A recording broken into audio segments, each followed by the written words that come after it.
오늘 이 시간 우리에게 주신 주님의 귀한 말씀 갈라디아서 3장 말씀입니다. 신약 성경 304면 갈라디아서 3장 1절로 14절까지의 말씀 찾으셔서 한 절씩 저와 여러분이 번갈아 읽으시겠습니다.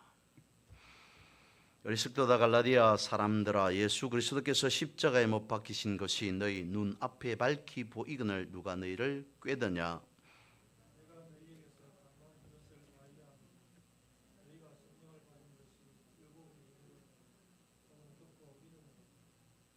네가 이같이 어리석으냐? 성령으로 시작하였다가 이제는 육체로 마치겠느냐?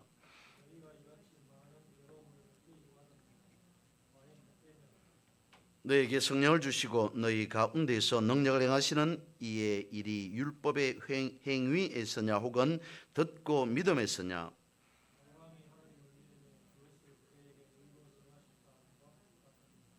그런즉 믿음으로 말미암은 자들은 아브라함의 자손인 줄 알지어다.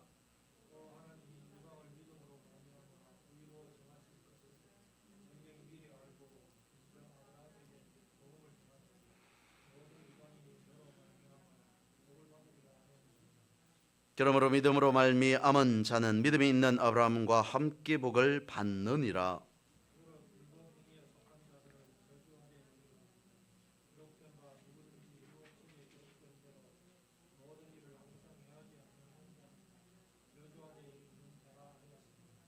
또 하나님 앞에서 아무도 율법으로 말미암아 의롭게 되지 못할 것이 분명하니 이는 의인은 믿음으로 살리라 하였음이라.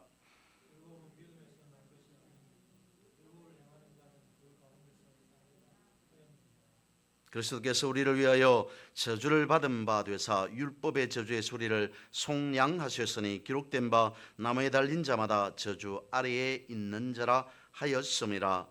이는 그리스도 예수 안에서 아브라함의 복이 이방인에게 미치게 하고 또 우리로 하여금 믿음으로 말미암아 성령의 약속을 받게 하려 함이라.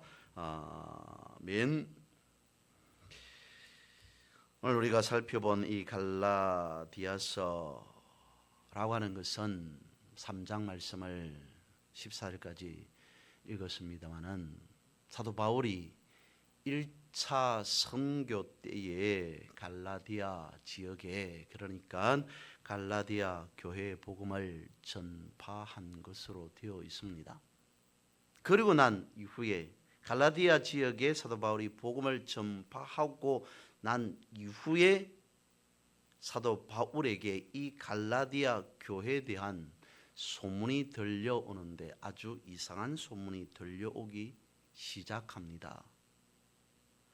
사도 바울이 전한 복음을 갈라디아 교회가 갖고 있는 것이 아닌 다른 복음이라고 말하는 것 자체가 조금 이상합니다만 흔히들 그렇게 말을 하니까요. 다른 복음을 받아들이게 되었다는 거죠. 어떤 거냐면 다른 복음이라고 하는 것이 이런 것이었습니다. 예수 그리스도를 믿되 율법도 지키고 그리고 세례가 아닌 할례도 받아야 된다라고 하는 것으로 다른 복음이 갈라디아 교회 안으로 들어왔다는 것이죠. 그러면 우리는 예수 그리스도에 대한 복음만 믿고 받아서 살아가는 자들입니다 라고 하고 거부했으면 모르겠는데 그거를 갈라디아 교회가 받아들였다는 것이죠. 그래서 오늘 본문의 말씀을 쭉 살펴보면 왜 그렇느냐라고 하는 식으로 마치 책망하고 먼저는 다 이르는 듯한 그러한 어조로 말씀이 이루어져 있습니다. 그래서 이 말씀을 우리가 보면서 여전히 우리 안에 있는 어떤 우리가 자의적으로 의도적으로 고의적으로 그렇게 하지는 않았겠지만 우리 안에 있는 율법적인 요소는 있지 않은가? 그리고 그 율법을 배제하고 우리가 어떻게 믿음으로 바른 복음으로 나아가야 하는가라고 하는 것을 간략하게 살펴보고자 합니다. 오늘은 절기상으로 보면 올 한 해에 사순절이 시작되어지는 제의 수요일입니다. 되어집니다. 사순절이 시작되어지는 이 시점에서 우리는 다시 한번 믿음이라고 하는 것을 생각해 볼 필요가 있습니다. 그래서 믿음과 율법 그리고 나가서 성령의 관계를 잠시나마 살펴보고자 합니다. 다시 묻습니다. 계속 반복되어지는 물음이죠. 믿음이라고 하는 것이 무엇이겠습니까? 라고 하는 것을 다시 묻습니다. 지난 주일에도 그것에 대해서 물었고 말씀을 드렸습니다. 오늘은 이렇게 제가 정리해 봅니다. 한번 들어보시기 바랍니다. 나는 하나님에게서 태어난 하나님의 자녀이다. 요한 1서 요한복음에서 말씀하고 있는 부분이죠. 나는 새 피조물이다. 이전 것은 지나갔고 모든 것이 새롭게 되었다. 고린도후서 5장 17절에서 말씀하고 있습니다. 내 안에는 하나님의 생명이 있다. 요한 1서 2장 25절, 5장 13절에서 말씀합니다. 나는 그리스도의 평강이 나의 마음을 주장하게 한다. 나는 감사하는 자이다. 골로새서 3장에서 말씀하고 있습니다. 믿음이란 이런 것이어야 된다라고 하는 것입니다. 믿음이라고 하는 것을 다시 한번 간략하게 요약해서 말씀을 드려보면 하나님의 자녀된 것, 새 피조물이다라고 고백하는 것, 그 다음에 하나님의 생명이 내 안에 있다는 것, 나는 늘 언제나 평강의 삶을 살아가면서 항상 하나님의 이름으로 예수 그리스도 내지는 예수 그리스도의 이름으로 감사하는 삶을 살아가는 자이다라고 선포하고 고백하는 것이 믿음이다라고 하는 것입니다. 물론 서두에 먼저 말씀을 드렸던 믿음이라고 하는 것이 무엇인가 라고 하는 그 부분에서 드린 말씀은 아닙니다. 말씀을 요약해서 간추려서 드렸던 그 말씀, 믿음이라고 하는 정의에 대해서 말씀하고 있는 것은 아닙니다. 하지만 믿는 자인 우리가 진실로 고백해야 할 것이 있다면 바로 이것이다 라고 하는 것이죠. 다시 말씀을 드리면 믿음이라고 하는 것이 무엇이어야 되는가? 하나님의 자녀이다, 새롭게 되었다, 생명이 있다, 감사하는 자이다 라고 말하는 그 부분에 포인트가 있게 되어지는데, 믿음이라고 하는 것이 하나님, 내가 나에게 이런 것이 없으니 부족하니 이것을 주시고 저것으로 채워주십시오. 하나님 주십시오, 주십시오. 나는 없습니다. 나는 모자랍니다. 라고 끊임없이 간구하는 그것을 두고 믿음이라고 하는 것이 아닌, 즉 앞으로 이루어질 것에 대한 소망을 갖고 살아가는 것이 믿음이 아닌, 이미 하나님께서 나에게 우리에게 주신 것이 무엇인지를 알고 나아가는 것이 바로 참된 믿음이다 라고 하는 것이죠. 지난주에도 말씀을 드렸습니다. 그것이 이제 성경적인 근거는 믿음은 실상이다, 그 가운데 바라는 것들에 라고 하는 말씀이 부분적으로 있죠. 믿음은 실상이라고 말씀하고 있으니까 실상이 되어지려면 주실 것에 대한 부분보다는 이미 나에게 주신 것에 대한 것을 알고 그것을 누리는 삶이 바로 믿음이라는 것입니다. 그러면 성경에서 말씀하고 있는 믿음에 상이하는 것은 무엇이라고 말할 수 있겠습니까? 오늘 본문에서도 말씀하고 있는 율법이라고 한번 생각해 볼 수 있습니다. 분명 믿음과 율법이 상이한 것은 아님에도 불구하고 오늘 본문에서 그렇게 말씀하고 있으니까 믿음에 대한 상이한 부분이 율법이다라고 하는 것을 전제하고 한번 생각해 보자는 겁니다. 율법이라고 하는 것은 무엇인가? 믿음이라고 하는 것은 조금 전에 말씀을 드렸던 부분. 그러면 율법이란, 간단하게 율법에 대해서 말한다면 이것이라고 말할 수 있을 겁니다. 하라 내지는 하지 마라 라고 하는 것이 율법의 정의, 율법이라는 것이죠. 그러니까 하라는 것을 제대로 하면 그건 옳은 것이고 잘한 것이고, 하라는 것을 하지 않으면 내지는 하지 말라는 것을 하게 되면 그건 옳지 못한 것이라고 판단해 버리는 것이 율법이더라는 것이죠. 그러면 다른 것보다는 이렇게 보는 율법에서 과연 믿음이 나올 수 있겠느냐라고 하는 것입니다. 힘들다는 것이겠죠. 믿음은 그러면 율법이 아닌 복음에서 나오는 것이다 라고 우리가 정의하여야 한다는 것입니다. 그러면 복음이라고 하는 것은 무엇이어야 하는 것입니까? 율법이 이것 해라 저것 해라 그리고 이것 하지 말라 저것 하지 말라 라고 하는 것을 지적하는 것이라면 복음이라고 하는 것은 이미 내가 누구인지를 말씀하고 있는 것이 복음이라는 것입니다.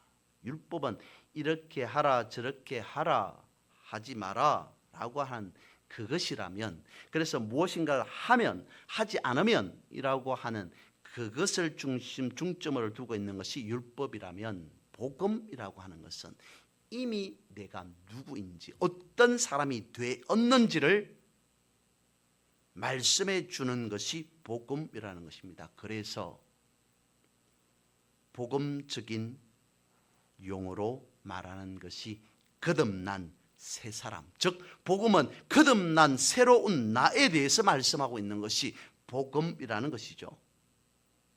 이를 우리는 알고 있습니다. 율법과 복음의 차이를요. 율법으로 우리가 구원받은 게 아니고 우리는 복음으로 구원받았다는 사실을 알고 있습니다.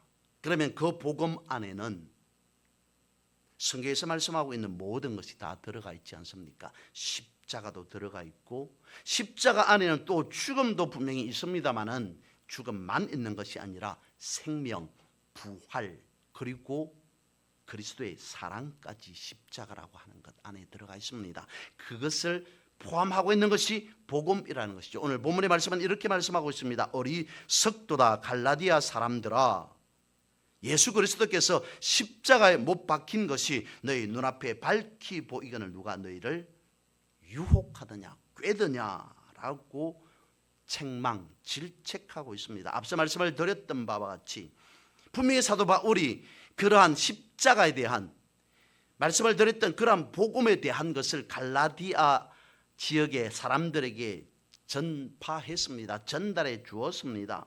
그래서 저들은 그 복음만 믿고 살아가면 될 사람들이었습니다. 하지만 갈라디아 교회는 그렇지 않았다는 것이죠. 왜냐하면 사도 바울이 아무것도 모르고 도대체 율법이라고 하는 것이, 복음이라고 하는 것이 무엇인지 모른 채 그렇게 질책하는 것이 아니라 사도 바울은 익히 잘 알고 있었습니다. 누구 못지않게 율법이라고 하면 사도 바울에게 있어서 생명처럼 여겨졌던 것이 율법이었습니다. 율법에 있어서만큼은 내가 자신 있다라고 할 정도로 살아왔던 사도 바울이, 물론 그때는 사도 바울이 아니었겠죠. 하지만 그렇게 율법을 생명처럼 안고 살아갔던 바울 자신이 그리고 그 이후에 복음을 받아들였습니다.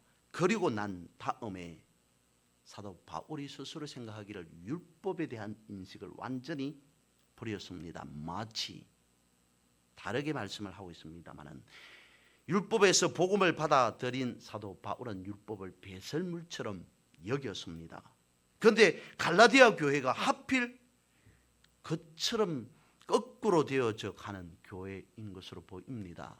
다른 복음을 받아들였다는 것입니다. 그래서 이와 같이 책망하고 있는 것이죠. 이어서 2절 말씀을 봅니다. 내가 너희에게 다만 이것을 알려 하노니 너희가 성령을 받은 것이 율법의 행위로 혹은 듣고 믿음으로냐라고 따져 묻듯이 말하고 있습니다. 다시 말하지만 율법 안에서 성령을 상상할 수 있느냐는 것이죠. 없습니다. 율법 안에 성령의 살아 역사하심, 과연 그것을 알 수 있느냐? 아니다라는 것이죠. 오직 복음으로만 그것을 이해할 수 있고 복음으로 우리는 믿음에 이르게 되어진다는 것을 말씀하고 있습니다. 이 관계를 우리는, 이 근거를 우리는 구약에서 한번 그리고 신약에서 한번 살펴보고자 합니다. 먼저 레위기 25장에 이렇게 말씀하고 있습니다. 레위기 25장 6절과 7절 말씀. 안식년의 소출은 너희가 먹을 것이니 너와 내 남종과 내 여종과 내 품꾼과 너와 함께 거류하는 자들과 내 가축과 내 땅에 있는 덜 짐승이 다 그 소출로 먹을 것을 삼을지니라. 레위기 25장에서 말씀하고 있는 6절과 7절은 분명 안식년에 대한 말씀으로 이루어져 있습니다. 그것에 대한 말씀입니다. 분명 눈으로 보면 안식년에 대한 규례, 규정을 말씀하고 있습니다. 그런데도 다시 한번 이 말씀을 보면 라고 하는 부분이 눈에 띌 수밖에 없습니다. 다름이 아닌 당시 구약의 상황, 즉 구약에서 내려오는 그러한 풍습, 이런 것으로 저들이 소중히 여겼던 어떤 규정, 이러한 것으로 비교해 볼 때 레위기 25장 6절과 7절 말씀은 매우 획기적인 말씀으로 이루어져 있더라는 것이죠. 왜 그렇습니까? 분명 당시에는 그것도 레위기 말씀입니다. 규례, 규정, 이것을 철저히 따지는 그 말씀 속에서 획기적인 말씀이 있다는 것은 이것입니다. 주인과 종이라고 하는 엄격한 구분이 있던 사회였습니다. 레위기가 그것을 말씀하고 있습니다. 남자와 여자의 분명한 차별이 있었던 시대가 구약 시대였습니다. 그런데 읽어드렸던 레위기에서는 뭐라고 말씀하고 있습니까? 종과 품꾼, 나그네가 어떻게 한다고요? 주인과 겸상을 한다라고 말씀하고 있습니다. 나아가서는 심지어 사람과 짐승까지도 동등하게 대하라라고 말씀하고 있습니다. 물론 레위기에 읽어드렸던 그 말씀이 겸상해라, 짐승도 동등하다라고 하는 그 말씀을 하고 있는 것은 아닙니다. 하지만 율법의 기준으로 보았을 때 차별이 있던 시대에 이와 같이 말씀하고 있다는 이것이 획기적이더라라고 하는 것이죠. 그러면 레위기에서 말씀하고 있는 이 말씀의 근거는 도대체 무엇이냐는 것입니다. 남자와 여자가 구분이 아닌 차별이 있던 시대, 주인과 종이 분명히 높낮이가 있던 시대, 엄연히 사람과 짐승 확연한 차이가 있다고 볼 수밖에 없는 그러한 시대, 그럼에도 이와 같이 말씀하고 있는 그것의 의미는 아무리 구약을 읽고 또 읽어도 풀이는 되어지지 않습니다. 근거는 여기에 있다는 것이죠. 안식년에라고 하는 이 말씀 속에서 우리는 풀이가 가능하다라는 것입니다. 안식년이라 분명하게 말씀하고 있지만 이것은 예수 그리스도의 십자가의 부활의 사건, 그것을 우리에게 예표해 주는 말씀이라는 것이죠. 물론 안식년이라고 해서 연을 말씀하고 있습니다만 안식일이라고 하는 개념까지 우리는 생각하게 되어집니다.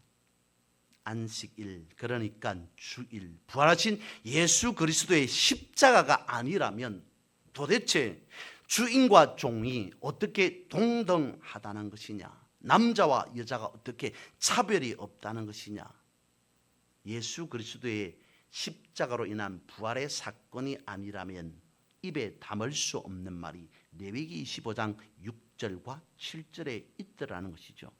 그래서 레위기의 이 말씀은 십자가를 지시고 3일 만에 부활하신 예수 그리스도의 십자가 사건, 즉 율법을 폐하시고 복음으로 거듭나게 한 그 상황을, 그리고 성령의 역사하심으로 이루어지는 것으로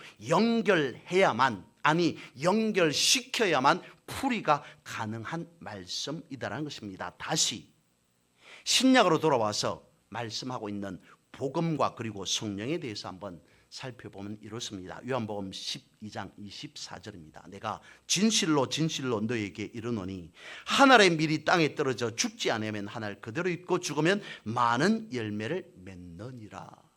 분명 이 말씀도 눈으로 보면 씨 뿌리는 것에 대한 말씀입니다. 그런데 요한은 땅에 떨어진 씨앗을 말하면서 그 말씀을 읽어 나가면 부활과 연결되어지더라는 것이죠. 구약보다는 훨씬 더 신약에서 그리고 요한복음에서 자연스럽게 예수 그리스도 어떤 비유의 말씀이든지 간에 그 말씀이 예수 그리스도의 십자가 사건과 부활 사건과 연결되어지더라는 것입니다. 하늘의 밀이 땅에 떨어져 죽는다는 것은 예수 그리스도의 죽음, 그리고 많은 열매를 맺었다 맺느니라 라고 말씀하신 것은 예수 그리스도의 부활하심에 대한 뜻으로, 그리고 이것은 결국 율법을 복음으로 바꾸어 주실 것에 대한 말씀으로까지 이어지고 연결되어지는 것이라는 거죠.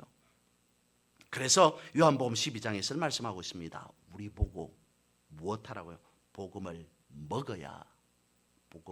먹어야 많은 열매를 맺는다 라고 말씀을 하고 있더라는 것이죠. 즉 예수 그리스도의 부활의 사건과 그리고 인류 구원으로 요한복음 12장 24절의 말씀이 연결되어진다는 것입니다. 그러니까 안식년의 주인과 종 그리고 육축이 함께 어울린다는 것이 어떤 사람의 인정으로 가능하게 되는 말이 되냐는 것입니다. 예수 그리스도께서 하늘의 미랄이 되어서 우리의 구원자가 되셨다라고 하는 것을 믿는 믿음이 어찌 사람의 논리로 이해되어질 수 있는 말이냐는 것이죠.